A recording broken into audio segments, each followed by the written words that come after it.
স্বতন্ত্র প্রার্থী মোহাম্মদ মোয়াজ্জেম হোসেন, আমরা ওনার নমিনেশন পেপার এবং সাথে যে সকল এনক্লোজার বা ডকুমেন্টস দাখিল করেছেন, আমরা যে অসঙ্গতিগুলো পাওয়া গেছে সেটা হচ্ছে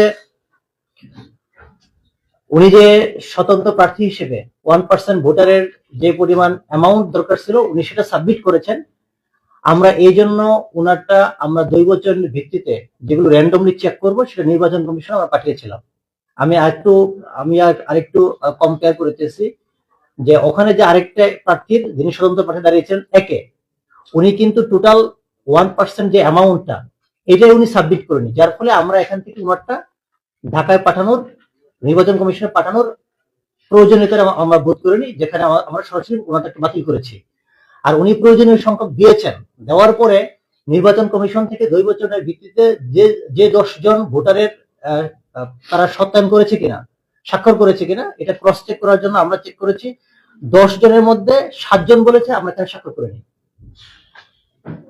একজন মৃত, অথচ তার স্বাক্ষরটা দেওয়া আছে।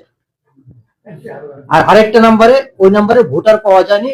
10 জনের মধ্যে যেটা র্যান্ডমলি নির্বাচন কমিশন চেক করার জন্য পাঠিয়েছে, একজন শুধু বলেছে যে হ্যাঁ আমি ওনার মনোনয়ন পত্রে 1% যেটা সেটা আমরা স্বাক্ষর করেছি। অর্থাৎ এখানে আমরা গ্রস এনোমেলাস পেয়েছি আমরা। তারপরে হচ্ছে উনি হল অফ বলেছে উনি মাস্টার্স পাস, তো উনি স্নাতকের সনদ দিয়েছে। ডিক্লারেশন অনুযায়ী এই ডকুমেন্টস গুলো সাবমিট করেনি, আমরা ওনার মনোনয়ন পত্রটা অবৈধ ঘোষণা করছি, বাতিল ঘোষণা করছি। না, জাল স্বাক্ষরের বিষয় না, জাল স্বাক্ষরের বিষয় না।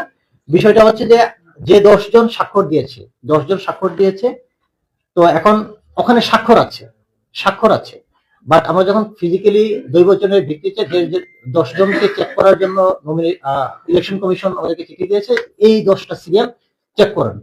আমাদের একজন কর্মকর্তা উনি গিয়েছেন সরেজমিনে, 10 জনের ইন্ডিভিজুয়াল ডিক্লারেশন নিয়ে আসছে, এর মধ্যে স্বাক্ষর আমরা পেয়েছি ওখানে, বাট তারা ফিজিক্যালি বলেছে মাঠে যে আমরা স্বাক্ষর করে না।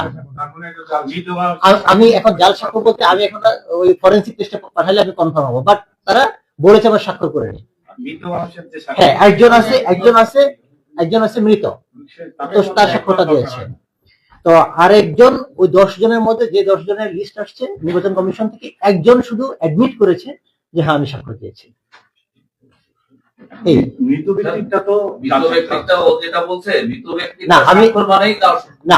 আমি ইন্টারপ্রিটেশন আমি যাচ্ছি না, এটা আপনারা আপনাদের ইন্টারপ্রিটেশন করেন, আমি ওই ইন্টারপ্রিটেশন যাচ্ছি না।